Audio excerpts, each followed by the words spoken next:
Hello and welcome to Books of Blood. My name is John, and if you are watching this right as it drops, then you will know that it is midnight on October 1st, and I am bringing to you my October TBR. I was so excited for this one. Usually I schedule my videos to drop at about 2:30 in the afternoon. I wanted this thing to drop right at the stroke of midnight, or even just a little after. That's okay. I mean, I wanted to get right in there for the month of October. I've got about 13 books on this TBR. It's one of my bigger ones because I've been doing like 5 or 6 at a time in the month of October. So with that being said, let's go ahead and get it underway. So the first thing I got is 2 books of extreme horror by Daniel J. Volpe. Let's go ahead and start with the first one, and it is called A Gift of Death, and I love this cover. That cover is just awesome, alright? Very simplistic, but just says so much right there. Alright, here we go. A Gift of Death is on tour. The 3 band members, Siren, VX, and Arsenic, travel the country playing their dark brand of music for screaming fans. Their violent lyrics and goth style draw people to them, but something else is drawing people to the mysterious trio, something sinister. They feed off the energy of the crowd, but desire something more: blood. Cameron Snyder is an outcast. His love of death metal, extreme horror, and his home life have left him on the fringes of high school society. When a prank goes too far, Cameron decides he's had enough. A relic of his dead father calls to him, a Colt 1911 handgun. He knows his life is not worth living, but can there be salvation? He then discovers a secret involving one of his favorite bands, a secret that could lead to immortality, to death, excuse me. Nestor and Cyril Visser run a private investigation business. A man shows up one day with a strange request, a deep knowledge of their past, and unlimited money. His request: find his son's killers and execute them. There's a catch though. He thinks the killers are vampires. A Gift of Death combines heavy metal, revenge, and bloodshed galore. And that is A Gift of Death by Daniel J. Volpe. And I hope I'm pronouncing his name right. It may be Volpa or just Volp. I'm not sure. I hope I'm not butchering it too badly. Alrighty. Okay, so let's go on with the next one. And this is again also by Daniel J. Volpe. Now, I read about this character in the novella Billy Silver. I was just absolutely intrigued by her. She only shows up for maybe 10 or 11 pages of Billy Silver, but she was absolutely so intriguing and so enigmatic that I just had to read her own self-titled or eponymous novel, and that is Talia, by Daniel J. Volpe. In the early 1990s, the rising popularity of the video cassette gave birth to a seedy underground world of illicit pornography. Talia, a Midwest dreamer, leaves home in search of fame under the blinding Broadway lights, but nothing could have prepared her for what she finds instead: savage violence, bottomless depravity, and no way out. Talia will unapologetically drag you into the foul underbelly of society, a sanity-straining journey full of hot bloodshed and betrayal. And that is Talia, and once again, that is an awesome cover. Alright, as soon as I saw that cover, heard about this character in Billy Silver, I'm like, I gotta read this, okay? Alrighty, next up. Okay, what do we got next? This is another one that I've heard a lot about. I've been wanting to read for a long time. I finally got my hands on a copy of it, and we are talking about Kill Creek by Scott Thomas. Alright. At the end of a dark prairie road, nearly forgotten in the Kansas countryside, is the Finch House. For years it has remained empty, overgrown, abandoned. Soon the door will be opened for the first time in decades, but something is waiting, lurking in the shadows, anxious to meet its new guest. When best-selling horror author Sam McGarver is invited to spend Halloween night in one of the world's most famous haunted houses, he reluctantly agrees. At least he won't be alone. Joining him are 3 other masters of the macabre, writers who have helped shape modern horror. But what begins as a simple publicity stunt will become a fight for survival. The entity they have awakened will follow them, torment them, threatening to make them a part of the bloody legacy of Kill Creek. and that is Kill Creek by Scott Thomas. Okie dokie. Okay, moving on. Now, you guys know that I've talked incessantly about how much I hated Dead Inside by Chandler Morrison. Can't stand that book. Absolutely hate it. Gave it a half a star, and only because I liked the artwork on the covers why I gave it that half a star.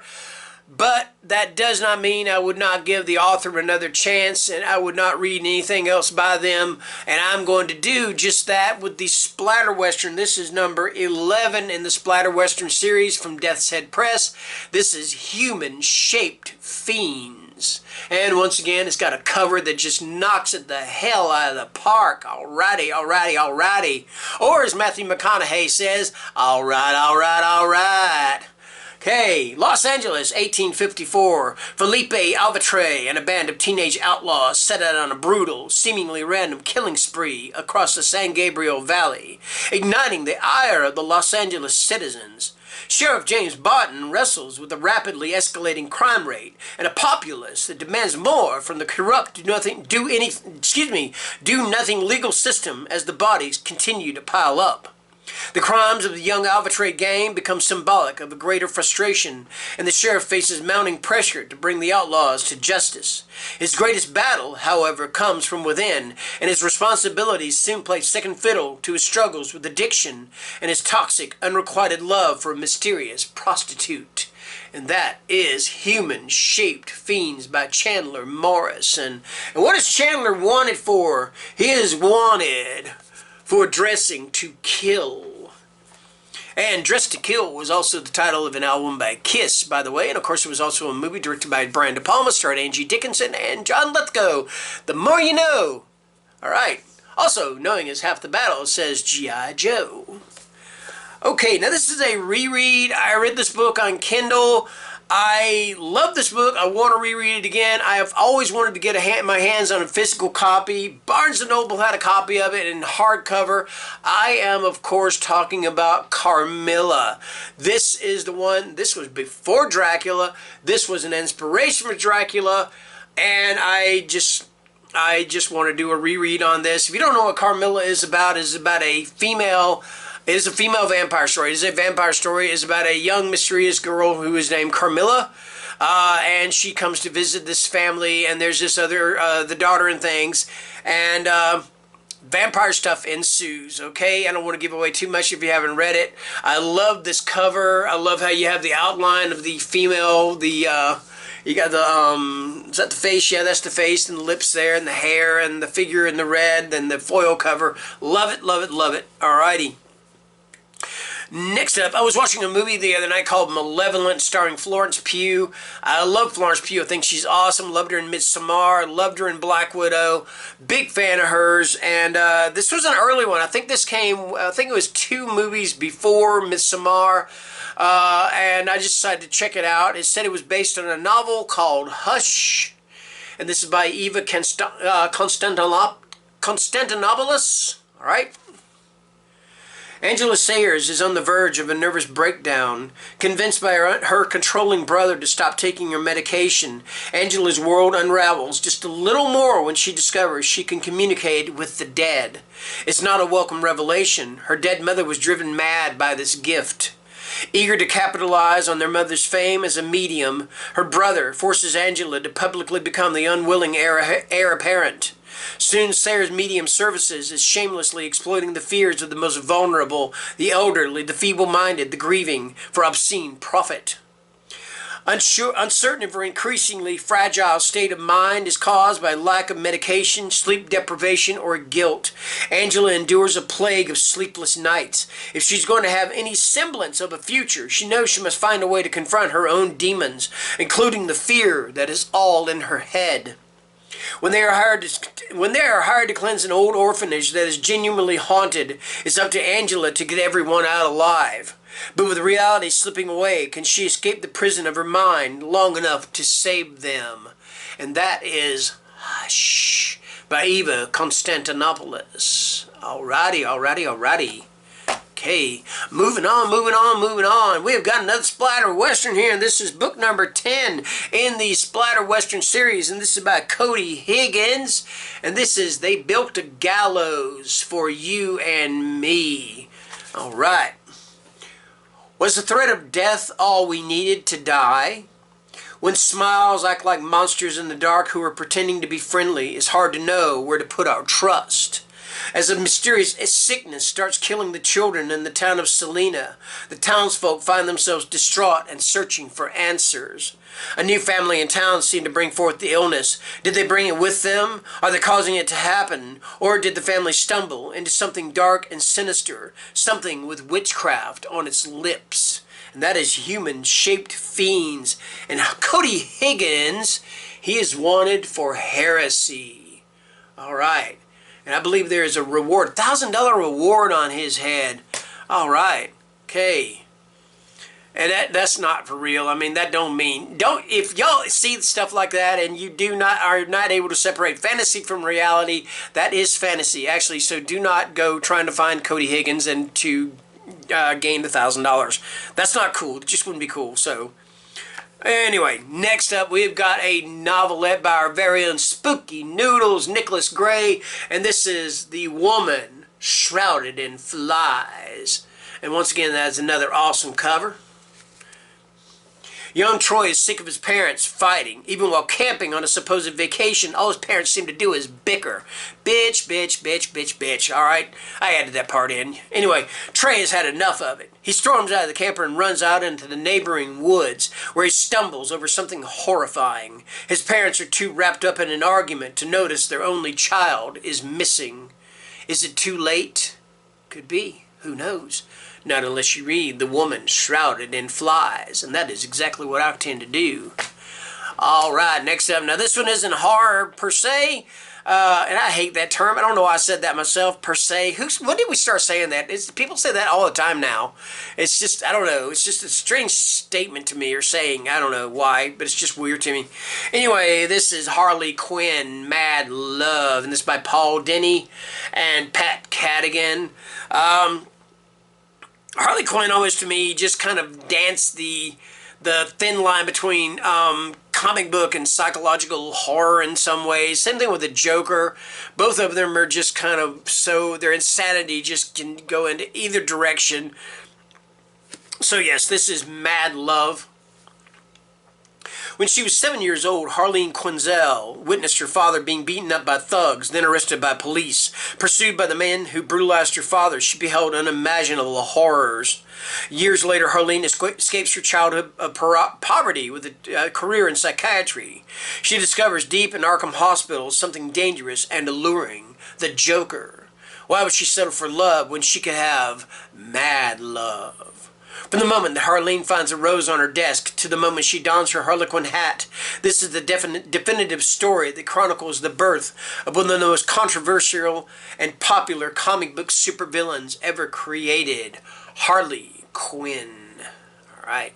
And guys, if you're a fan of Harley Quinn, let me know, what is your favorite incarnation of Harley Quinn? Is it Batman the Animated Series? Is it Harley Quinn's own animated series? Is it the Birds of Prey movie, the Suicide Squad movies, Margot Robbie's characterization of the character, which is also the Suicide Squad and whatever? Let me know. All right. Okay. Here we go. Okay, moving on, moving on. I told you we had witches. We do. Alright, we have got The Witches of Halloween Haven, and this is a follow-up to The Witches, or The Witch of Halloween House. This is by Jeff DeGordick. Alright. 1 year has passed since the witch was killed for good. Everyone in town has moved on with their lives and started to forget all about that little house on the hill in the woods. But Halloween approaches, and evil always returns. The witch may be dead, but she has family. Family that finds out what the town did to her. Family that will make sure they never live to see another Halloween again. Carmen and Tommy go out on Halloween to enjoy the spooky the spooky holiday when disaster strikes. This time the witches take the adults and cut the town off from the outside world, leaving Tommy and his friends alone to figure out how to save their families and stop the witches once and for all. But the witches have plans in store for them, one more terrifying than they can imagine. A mysterious timer counts down to midnight, and when it reaches 0, nobody will be safe. And that is the Witches of Halloween Haven. Alrighty. Alright, we got 3 more books here, okay? Alright, I'm getting a little bit excited. I'm getting too excited. I'm almost feeling woozy here. That's kind of strange. I don't know why. Anyway, we have got from Darcy Coates. I want to read this. I mentioned this in a video before. Anyway, this is The Haunting of Lee Harper. Alright. Yeah, pretty much any Darcy Coates books is called The Haunting of, you know, and I've read about 2 or 3 of her books, and I enjoy them, all right? And this one really intrigued me, so I'm like, well, I want to read this one, okay? Sometimes the dead reach back. Lee Harper's quiet suburban home was her sanctuary for more than a decade, until things abruptly changed. Curtains open by themselves, radios turn off and on, and a dark figure looms in the shadows of her bedroom door at night, watching her, waiting for her to finally let her down her guard enough to fall asleep. Pushed to her limits but unwilling to abandon her home, Lee struggles to find answers, but each step forces her towards something more terrifying than she ever imagined. A poisonous shadow seeps from the locked door between the stairs. The handle rattles through the night, and fingertips scratch at the wood. Her home harbors dangerous secrets, and now that Lee is trapped within its walls, she fears she may never escape. Do you think you're safe? You're wrong. And that is The Haunting of Lee Harper. All right. We are down to 2 more books here. The next one up is Clown in a Cornfield, and this by Adam Cesar. A little bit of young adult horror. Let's see, what is this book about? We got a bunch of blurbs here. Okay. When Quinn and her father moved to a tiny town with a weird clown for a mascot, they're looking for a fresh start. But ever since the town's only factory shut down, Kettle Springs has been cracked in half. Most of the town believes that the kids are to blame. After all, the juniors and seniors at Kettle Springs High are the ones who threw the party where Arthur Hill's daughter died. They're the ones who set the abandoned factory on fire and who spend all their time posting pranks on YouTube. They have no respect and no idea what it means to work hard. For the kids, it's the other way around, and now Kettle Springs is caught in a constant battle between old and new, tradition and progress. It's a fight that looks like it will destroy the town, until one homicidal clown with a pork pie hat and a red nose decides to end it for good. Because if your opponents all die, you win the debate by default. And that is Clown in a Cornfield by Adam Cesar. Alright, last but not least, I saw this in Barnes & Noble about a week ago. I knew I wanted to read this book, and we are talking about by Bram Slewfoot, A Tale of Witchery, or Bewitchery, excuse me. Alrighty. Connecticut, 1666. An ancient spirit awakens in a dark wood. The wild folk call him father, slayer, protector. The colonists call him Slewfoot, demon, devil. To Abatha, a recently widowed outcast, alone and vulnerable in her pious village, he is the only one she can turn to for help. Together they ignite a battle between pagan and Puritan, one that threatens to destroy the entire village, leaving nothing but ashes and bloodshed in its wake. If it is a devil you seek, then it is a devil you shall have. This terrifying tale of bewitchery features more than 24 of Brahms' haunting paintings, fully immersing readers in this wild and unforgiving world. And this is Slewfoot by Bram, A Tale of Bewitchery. And that, ladies and gentlemen, is my October TBR. I hope you guys enjoy watching this as much as I enjoyed making this video.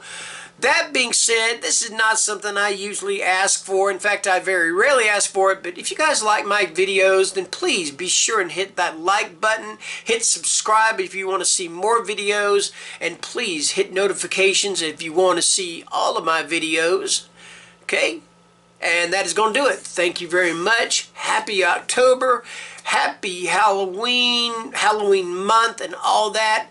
Take care. Stay scared. Bye-bye.